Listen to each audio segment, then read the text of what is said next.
घना जंगल, तेज हवा और पहाड़ों के बीच बहती एक संकरी उफनती नदी। उसी नदी पर बना था एक पतला सा लकड़ी का पुल जो हर कदम पर चरमराता था, जैसे किसी खतरे की चेतावनी दे रहा हो। इसी पुल के दोनों सिरों पर खड़ी थीं दो बकरियां, चांदनी और गौरी। चांदनी सफेद और शांत स्वभाव की थी, जबकि गौरी काली और थोड़ी घमंडी। दोनों एक दूसरे को घूर रही थीं। रास्ता छोड़ो, गौरी ने जोर से कहा, मैं पहले जाऊंगी।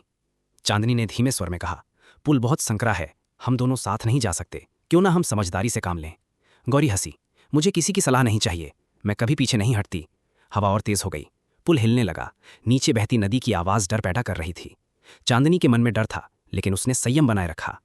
अगर हम लड़ेंगे तो दोनों गिर सकते हैं, उसने समझाया। गौरी ने गुस्से में पैर पटका, डरपोक कहीं की, हटो मेरे रास्ते से।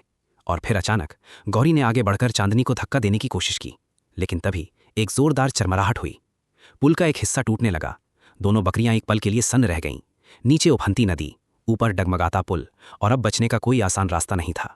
चांदनी ने तुरंत निर्णय लिया। उसने धीरे से बैठकर कहा, गौरी तुम मेरे ऊपर से निकल जाओ, जल्दी। गौरी चौंक गई, क्या, तुम ऐसा क्यों कर रही हो? चांदनी ने मुस्कुराकर कहा, क्योंकि हमारी जान ज्यादा कीमती है, अहंकार नहीं। समय कम था, पुल और टूट रहा था। गौरी के पास सोचने का समय नहीं था। उसने जल्दी से चांदनी के ऊपर पैर रखा और सावधानी से आगे बढ़ गई। जैसे ही गौरी पुल के दूसरी तरफ पहुंची, उसने पीछे मुड़कर देखा। चांदनी अभी भी वहीं थी, लेकिन पुल और कमजोर हो चुका था। जल्दी आओ, गौरी चिल्लाई। चांदनी धीरे धीरे उठी और संतुलन बनाते हुए आगे बढ़ी। हर कदम पर पुल डगमगा रहा था, और तभी एक बड़ा हिस्सा टूट गया। चांदनी का पैर फिसला, वो गिरने ही वाली थी, लेकिन गौरी ने तुरंत आगे बढ़कर उसे पकड़ लिया। दोनों ने मिलकर खुद को संभाला और किसी तरह पुल पार कर लिया। कुछ पल के लिए दोनों चुप रही। हवा अब भी बह रही थी, लेकिन उनके दिलों में कुछ बदल चुका था।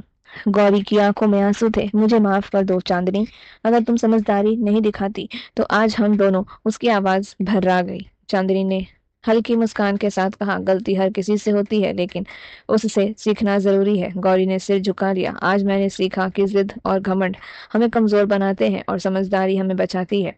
दोनों साथ साथ आगे बढ़ गईं। अब दुश्मन नहीं, बल्कि सच्ची दोस्त बनकर। इस कहानी से हमें यह सीख मिलती है कि अहंकार और जिद हमें खतरे में डाल सकते हैं, जबकि धैर्य, समझदारी और सहयोग ही असली ताकत है। धन्यवाद। कैसी लगी आपको आज की कहानी, जरूर बताएं।